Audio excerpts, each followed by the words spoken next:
PPR ਤੋਂ ਡਰਨਾ ਨਹੀਂ, ਪੀਪੀਆਰ ਨਾਲ ਲੜਨਾ ਹੈ।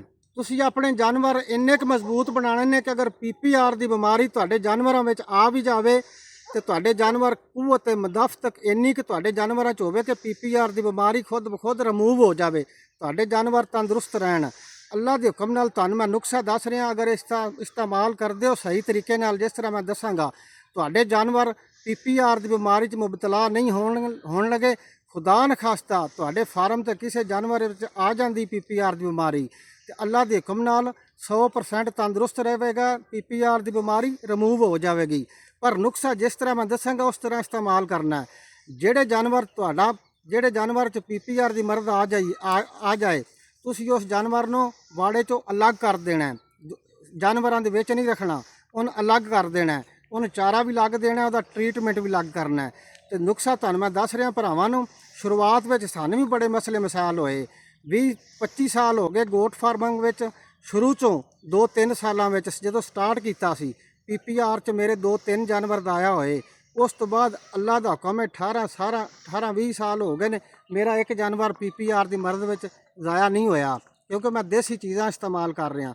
ਅੰਗਰੇਜ਼ੀ ਦਵਾਈਆਂ ਤੁਸੀਂ ਜਿੰਨੀਆਂ ਮਰਜ਼ੀ ਇਸਤੇਮਾਲ ਕਰੋ, ਅੰਗਰੇਜ਼ੀ ਦਵਾਈ ਤੁਸੀਂ ਇਸਤੇਮਾਲ ਕਰਦੇ ਜੇ ਤੇ 24 ਘੰਟੇ ਉਹਦਾ ਅਸਰ ਰਹਿੰਦਾ। ਤੇ ਅਗਰ ਦੇਸੀ ਨੁਕਸਾ ਤੁਸੀਂ ਇਸਤੇਮਾਲ ਕਰੋ, ਦੇਸੀ ਚੀਜ਼ ਜਾਨਵਰ ਦੀ ਬਾਡੀ ਵਿੱਚ 2 ਮਹੀਨੇ ਅਸਰ ਰਹਿੰਦਾ ਉਸ ਦੇਸੀ ਚੀਜ਼ ਦਾ। ਨੁਕਸਾ ਤੁਹਾਨੂੰ ਮੈਂ ਦੱਸ ਰਿਹਾ, ਤੁਸੀਂ ਲੈ ਲੈਣੇ ਨੇ 4 ਜਵੇ ਲਸਣ ਦੇ, 4 ਜਵੇ ਲਸਣ, ਇਹਨੂੰ ਤੁਸੀਂ ਕੁੱਟ ਕੇ ਬਰੀਕ ਪੀਸ ਲੈਣਾ, ਅੱਧਾ ਕਿਲੋ ਪਾਣੀ ਲੈ ਲੈਣਾ। ਇਹ ਮੈਂ ਤੁਹਾਨੂੰ ਇੱਕ ਜਾਨਵਰ ਦੀ ਖੁਰਾਕ ਦੱਸ ਰਿਹਾ ਤੇ ਤੁਸੀਂ ਅੱਗੇ ਆਪਣੇ ਜਾਨਵਰਾਂ ਦੇ ਹਿਸਾਬ ਨਾਲ ਬਣਾ ਲਓ। 10 ਜਾਨਵਰ ਨੇ ਜਾਂ 15 ਨੇ ਜਾਂ 20 ਨੇ, ਜਿੰਨੀ ਬਣਾਣੀ ਤੁਸੀਂ ਬਣਾ ਸਕਦੇ ਹੋ। ਇੱਕ ਜਾਨਵਰ ਦੀ ਖੁਰਾਕ ਦੱਸ ਰਿਹਾ।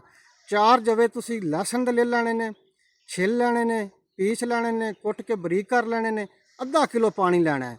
ਨੁਕਸਾ ਜਿਸ ਤਰ੍ਹਾਂ ਮੈਂ ਦੱਸਾਂਗਾ ਤੁਸੀਂ ਉਸ ਤਰ੍ਹਾਂ ਬਣਾ ਕੇ ਦੇਣਾ ਤੇ ਤੁਹਾਨੂੰ 100% ਅੱਲਾ ਦੇ ਹੁਕਮ ਨਾਲ ਫਾਇਦਾ ਮਿਲਣਾ ਹੈ।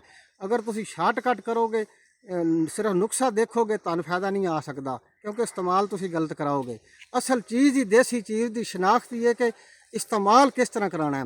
ਤੇ ਲਸਣ ਲੈਣਾ ਤੁਸੀਂ ਦੇਸੀ, ਬਿਲਕੁਲ ਦੇਸੀ, ਜਿਹੜਾ ਪਿਓਰ ਦੇਸੀ ਲਸਣ ਹੋਵੇ, ਬਾਜ਼ਾਰ 'ਚੋਂ ਆਸਾਨੀ ਨਾਲ ਮਿਲ ਸਕਦਾ, ਹਰ ਸ਼ਹਿਰ 'ਚੋਂ ਮਿਲ ਸਕਦਾ। 4 ਜਵੇ ਤੁਸੀਂ ਲਸਣ ਦੇ ਕੁੱਟ ਕੇ ਬਰੀਕ ਪੀਸ ਲੈਣੇ ਨੇ ਦੌਰੀ ਦੇ ਵਿੱਚ, ਤੇ ਅੱਧਾ ਕਿਲੋ ਪਾਣੀ ਤੁਸੀਂ ਲੈ ਲੈਣਾ। ਉਹਦੇ ਵਿੱਚ ਤੁਸੀਂ ਇਹਨੂੰ 20 ਮਿੰਟ ਪਕਾਉਣਾ ਹੈ। ਲਸਣ ਨੂੰ 20 ਮਿੰਟ ਅੱਛੇ ਤਰੀਕੇ ਨਾਲ, 18-20-25 ਬਾਲੇ ਹੋਣ, ਭਲੇ ਜਿਤਨੇ ਮਰਜ਼ੀ ਆਣ, 20 ਮਿੰਟ ਤੁਸੀਂ ਪਕਾਈ ਰੱਖਣਾ ਹੈ। ਪਾਣੀ ਬਚ ਜਾਏਗਾ ਤਕਰੀਬਨ ਅੱਧਾ ਕਿਲੋ ਤੋਂ ਥੋੜਾ ਘੱਟ, 1.25 ਪਾ ਜਾਂ 1.5 ਪਾ ਬਚ ਜਾਏਗਾ ਤੁਹਾਡੇ ਕੋਲ ਪਾਣੀ। ਤੁਸੀਂ ਉਹ ਥੱਲੇ ਉਤਾਰ ਲੈਣਾ, ਉਹਨੂੰ ਨੀਮ ਗਰਮ ਹੋਣ ਦਿਓ।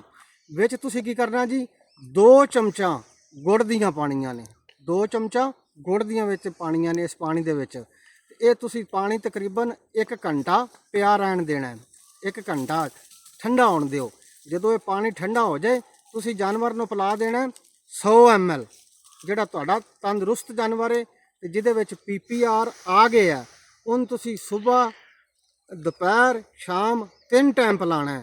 ਇਹ ਕਾੜਾ ਜਿਹੜਾ ਤੁਹਾਨੂੰ ਮੈਂ ਦੱਸ ਰਿਹਾ, ਅੱਲਾ ਦੇ ਹੁਕਮ ਨਾਲ ਅਗਰ ਤੁਸੀਂ 2 ਦਿਨ ਪਿਲਾਓਗੇ, 3 ਦਿਨ ਪਿਲਾਓਗੇ, 2-3 ਦਿਨਾਂ ਦੇ ਵਿੱਚ ਤੁਹਾਡੇ ਜਾਨਵਰ 'ਚੋਂ ਪੀਪੀਆਰ ਦੀ ਬਿਮਾਰੀ ਰਿਮੂਵ ਹੋਣਾ ਸ਼ੁਰੂ ਹੋ ਜਾਏਗੀ। ਤੁਹਾਡਾ ਜਾਨਵਰ ਚਾਰਾ ਵੀ ਖਾਣਾ ਸ਼ੁਰੂ ਕਰ ਦੇਗਾ, ਉਗਾਲੀ ਕਰਨਾ ਵੀ ਸ਼ੁਰੂ ਕਰ ਦੇਗਾ।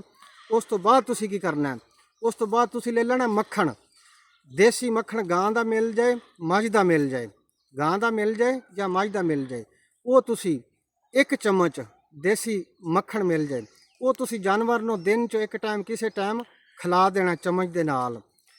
ਜਿੰਨੇ ਦਿਨ ਤੁਹਾਡੇ ਜਾਨਵਰ 'ਚ 2 ਦਿਨ ਬਿਮਾਰ ਆ, 3 ਦਿਨ ਬਿਮਾਰ ਆ ਪੀਪੀਆਰ ਦੇ ਵਿੱਚ, ਇਹ ਤੁਸੀਂ 3 ਦਿਨ ਲਾਜ਼ਮੀ ਮੱਖਣ ਖਿਲਾਣਾ ਹੈ, ਤਾਂ ਕਿ ਜਾਨਵਰ ਦੀ ਬਾਡੀ 'ਚ ਥੋੜੀ ਬਹੁਤ ਤਾਕਤ ਹੋਵੇ, ਜਾਨਵਰ ਉਗਾਲੀ ਕਰ ਸਕੇ, ਜਾਨਵਰ ਥੋੜਾ ਬਹੁਤ ਚਾਰਾ ਖਾ ਸਕੇ, ਜਾਨਵਰ ਦੀ ਮੂੰਹ ਜ਼ਬਾਨ ਥੋੜੀ ਜਿਹੀ ਨਰਮ ਹੋ ਸਕੇ ਮੱਖਣ ਦੀ ਵਜ੍ਹਾ ਨਾਲ। ਮੱਖਣ ਮਿਹਦੇ ਨੂੰ ਵੀ ਤਾਕਤ ਬਹੁਤ ਦਿੰਦਾ ਜਾਨਵਰ ਨੂੰ। ਇਹ 2 ਚੀਜ਼ਾਂ ਹੋ ਗਈਆਂ। ਤੀਸਰੀ ਚੀਜ਼ ਤੁਹਾਨੂੰ ਮੈਂ ਦੱਸ ਰਿਹਾ ਜਿਹੜੀ ਸਭ ਤੋਂ ਜ਼ਰੂਰੀ ਆ ਪੀਪੀਆਰ ਵਿੱਚ, ਅਦਰਕ ਲੈ ਲੈਣਾ ਤੁਸੀਂ। ਅਦਰਕ ਤਕਰੀਬਨ 1 ਜਾਨਵਰ ਦੀ ਖੁਰਾਕ ਦੱਸ ਰਿਹਾ ਜਿਹਦੇ 'ਚ ਪੀਪੀਆਰ ਆ ਗਿਆ। ਅਦਰਕ 20 ਗ੍ਰਾਮ ਤੁਸੀਂ ਅਦਰਕ ਲੈ ਲਓ, ਉਹਦੇ ਛੋਟੇ ਛੋਟੇ ਟੁਕੜੇ ਕਰ ਲਓ, ਛੋਟੇ ਛੋਟੇ ਟੁਕੜੇ ਕਰ ਲਓ, ਉਹਨੂੰ ਫਿਰ ਦੌਰੀ ਵਿੱਚ ਚੰਗੀ ਤਰ੍ਹਾਂ ਕੁੱਟ ਕੇ ਬਰੀਕ ਪੀਸ ਲਓ, ਚਟਣੀ ਬਣਾ ਲਓ ਉਹਦੀ ਅਦਰਕ ਦੀ। ਉਹਦੇ ਵਿੱਚ ਤੁਸੀਂ ਸ਼ਾਮਲ ਕਰਨੀ ਹੈ ਚੀਨੀ, ਤਕਰੀਬਨ 2 ਚਮਚ ਮਿਕਸ ਕਰ ਦਿਓ। ਚਮਚ ਦੇ ਨਾਲ ਤੁਸੀਂ ਜਿਹੜਾ ਜਾਨਵਰ ਤੁਹਾਡਾ ਪੀਪੀਆਰ ਦੇ ਵਿੱਚ ਮੁਬਤਲਾ ਹੈ, ਚਮਚ ਦੇ ਨਾਲ ਤੁਸੀਂ ਉਸ ਜਾਨਵਰ ਨੂੰ ਸਵੇਰ ਖਿਲਾਓ, ਸ਼ਾਮ ਨੂੰ ਖਿਲਾਓ 2 ਖੁਰਾਕਾਂ, ਅਗਲੇ ਦਿਨ ਫਿਰ ਸਵੇਰ ਖਿਲਾਓ ਸ਼ਾਮ ਨੂੰ ਖਿਲਾਓ, ਦੁਬਾਰਾ ਫਿਰ ਬਣਾ ਕੇ। ਤੇ ਅੱਲਾ ਦੇ ਹੁਕਮ ਨਾਲ ਇਹ 2 3 4 ਚੀਜ਼ਾਂ ਤੁਹਾਨੂੰ ਦੱਸੀਆਂ ਨੇ, ਅਗਰ ਇਹ ਤੁਸੀਂ ਇਸਤੇਮਾਲ ਕਰਾਓ, ਇਹ ਤੰਦਰੁਸਤ ਜਾਨਵਰਾਂ ਵਿੱਚ ਵੀ ਤੁਸੀਂ ਇਸਤੇਮਾਲ ਕਰਾਓ।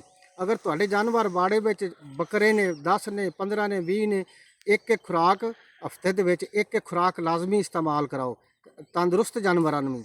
ਅੱਲਾ ਦੇ ਹੁਕਮ ਨਾਲ ਤੁਹਾਡੇ ਜਾਨਵਰਾਂ ਵਿੱਚ PPR ਬਿਲਕੁਲ ਨਹੀਂ ਆਉਣ ਲੱਗਾ, ਤੁਹਾਡੇ ਜਾਨਵਰ ਤੰਦਰੁਸਤ ਰਹਿਣਗੇ। ਅਗਰ ਕਿਸੇ ਜਾਨਵਰ 'ਚ PPR ਅਟੈਕ ਕਰਦਾ, ਤੁਸੀਂ ਇਹ ਨੁਸਖਾ ਜਾਨਵਰ ਨੂੰ ਪਿਲਾਇਆ ਹੋਵੇਗਾ, ਹਫਤੇ 'ਚ 1 ਦਫਾ ਜਾਂ 2 ਦਫਾ, ਮਹੀਨੇ 'ਚ 3 ਦਫਾ ਵੀ ਪਿਲਾ ਸਕਦੇ ਹੋ, 4 ਦਫਾ ਵੀ ਪਿਲਾ ਸਕਦੇ ਹੋ। ਇਹ ਜਿਹੜੀ ਚੀਜ਼ ਮੈਂ ਤੁਹਾਨੂੰ ਦੱਸ ਰਿਹਾ, ਤੇ ਤੁਹਾਡੇ ਜਾਨਵਰਾਂ 'ਚ PPR ਦੀ ਮਰਦ ਕਿਸੇ 'ਚ ਆ ਵੀ ਗਈ ਆ ਤੇ ਉਹ ਬਿਮਾਰੀ ਖੁਦ ਬ ਖੁਦ ਰਿਮੂਵ ਹੋ ਜਾਏਗੀ। ਤੁਹਾਡੇ ਜਾਨਵਰ ਵਿੱਚ ਕੂਵਤ ਮੁਦਾਫਤਕ ਬੜੀ ਹੋਵੇਗੀ PPR ਦੀ ਬਿਮਾਰੀ ਨਾਲ ਲੜਨ ਦੀ। ਤੇ ਜਿਹੜੇ ਭਰਾ ਨੂੰ ਵੀਡੀਓ ਅੱਛੀ ਲੱਗੇ ਕਮੈਂਟ ਵੀ ਕਰੋ, ਲਾਈਕ ਵੀ ਕਰੋ, ਚੈਨਲ ਨੂੰ ਸਬਸਕ੍ਰਾਈਬ ਵੀ ਕਰ ਲਓ ਤਾਂ ਕਿ ਆਉਣ ਵਾਲੀ ਵੀਡੀਓ ਤੁਹਾਡੇ ਕੋਲ ਆਸਾਨੀ ਨਾਲ ਪਹੁੰਚ ਸਕੇ। ਜਜ਼ਾਕ ਅੱਲਾ।